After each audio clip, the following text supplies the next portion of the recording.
जो समस्या है, 3 वर्षों से वेलस्पन कंपनी जब से आई है तब से दबंगाईगिरी ही चालू है।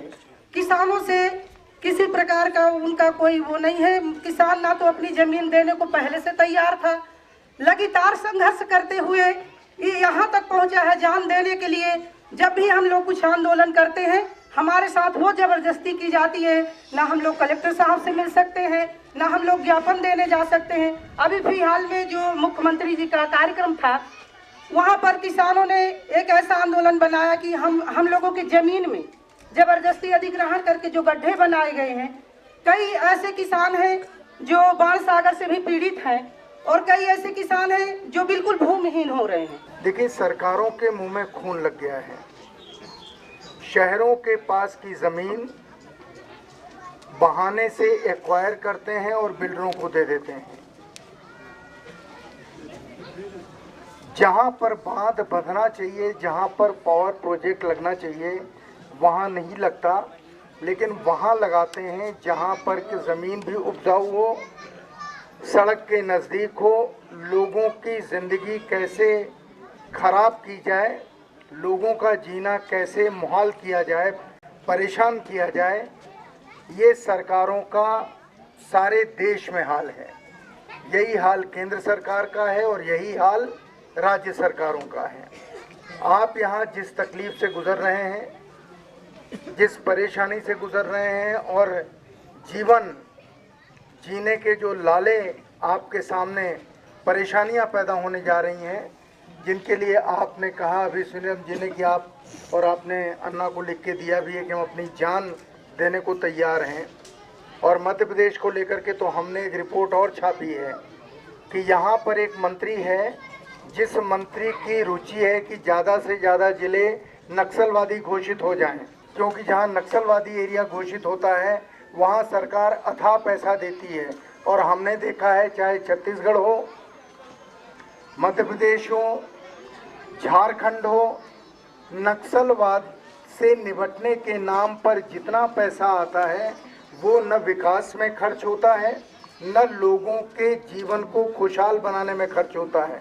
वो पूरा का पूरा पैसा नेताओं और अफसरों की जेब में चला जाता है।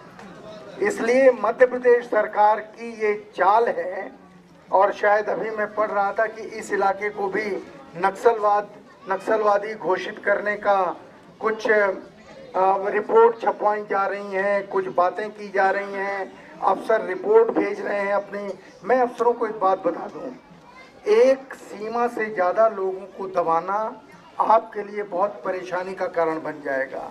यहाँ चाहे एसडीएम साहब हों या जिला कलेक्टर साहब हों, लोगों से संवाद रखिए तो आपको आशीर्वाद मिलेगा। और अगर संवाद नहीं रखेंगे तो मैं आपको विश्वास दिलाता हूँ, जिस तरह उड़ीसा में और आंध्र में कलेक्टर और एसडीएम के अपहरण होने लगे हैं, वैसे ही आपके भी अपहरण शुरू हो जाएंगे। और तब आप लोग जनता की बात सुनने के लिए मजबूर हो जाएंगे। नेताओं का जितना हाथ है उतना ही हाथ इन अफसरों का है, जो ठेकेदारों से मिलकर के न केवल जमीन छीनते हैं, विकास कार्य होने नहीं देते, हर चीज में कमीशन खाते हैं, जिसकी वजह से लोग हथियार उठा लेते हैं। लोगों को कानून अपने हाथ में लेने के लिए मजबूर मत कीजिए। अभी तो अन्ना हजारे हैं जिन्होंने इस देश में अहिंसा का एक संदेश दे रखा है।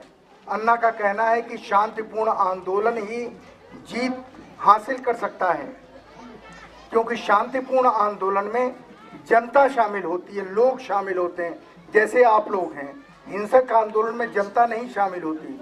लेकिन अगर लोगों को शांतिपूर्ण आंदोलन के ऊपर से भरोसा उठ जाए और उन्हें लगे कि हम अगर अपना ज्ञापन भी मुख्यमंत्री को नहीं दे सकते, अगर हम कलेक्टर साहब से मिल भी नहीं सकते, तो फिर हम तोड़फोड़ क्यों न करें, किसी को बंधक क्यों न बना लें, तार क्यों नहीं काट डालें, कुछ और क्यों न करें। और उस समय आप एक जगह दमन करेंगे, 100 गांव आपके दमन के खिलाफ लड़ने के लिए तैयार हो जाएंगे। मेरा यह मानना है, सरकार से विनती रहेगी, पावर भी जरूरी है लेकिन जबरदस्ती करना ठीक नहीं है। लोगों के सहभाग के बिना हम जबरदस्ती कुछ करते हैं तो वो ठीक नहीं, वो जनतंत्र के मुताबिक नहीं है, वो अंग्रेज की हुकुमशाही और इसमें कोई फर्क नहीं रहेगा। जनतंत्र के मुताबिक हम काम करना चाहिए। 26 जनवरी 1950 में इस देश में प्रजासत्ताक दिन मनाया हम। उस दिन इस देश में प्रजातंत्र आया, ऐसे बोल रहे हैं हम लोग। जनता इस देश की मालिक हो गई है और जनता ने एमएलए एमपी को अपना सेवक बोल के भेजा है। सरकारी तिजोरी जनता की तिजोरी है, उसका नियोजन करने के लिए एमएलए एमपी को जनता ने अपना सेवक बोल के भेजा है। और जितने भी ऑफिसर हैं ये भी गवर्नमेंट सर्वेंट है। राष्ट्रपति ने इनका जो चयन किया है ये समझ कर किया है कि वो गवर्नमेंट सर्वेंट है। गवर्नमेंट कौन है? जनता। और सर्वेंट सेवक, पूरे ऑफिसर जनता के सेवक है। जिनको हम चुनकर भेजा वो भी जनता के सेवक है। मालिक कौन है? जनता। तो क्या ये जनतंत्र के अंदर आता है कि मालिक के जमीन पर सेवक जबरदस्ती से कंट्रोल कर सकता है? जो मालिक है वो मालिक पर सेवक अतिक्रमण नहीं करेगा। ये अगर हो रहा है तो जनतंत्र के बरखिलाफ है। 26 जनवरी 1950 में जनता मालिक हो गई। दूसरी बात है कि सरकार किसने बनाई है? सरकार तो जनता ने बनाई है। सरकार जनता ने बनाई है। तो जो मालिक है जनता, आपको जो कुछ करना उनको पूछ कर करना चाहिए। क्यों? गांव की ग्राम सभा सर्वोच्च सभा है। ये ग्राम सभा ने एमएलए और एमपी को चुनकर भेजा, इसलिए बनी है विधानसभा और लोकसभा। तो विधानसभा और लोकसभा की जननी कौन है? ग्राम सभा। इसने जन्म दिया उनको। पूरे देश के किसान संगठित होंगे। अहिंसा के मार्ग से अगर आप आंदोलन किया तो सरकार का कुछ नहीं चलेगा, कुछ नहीं चलेगा। अहिंसा के सामने झुकना पड़ता है बड़े बड़े शक्ति को। इतनी अहिंसा में शक्ति है। हाँ, एक कर सकते हैं आप अहिंसा के मार्ग से।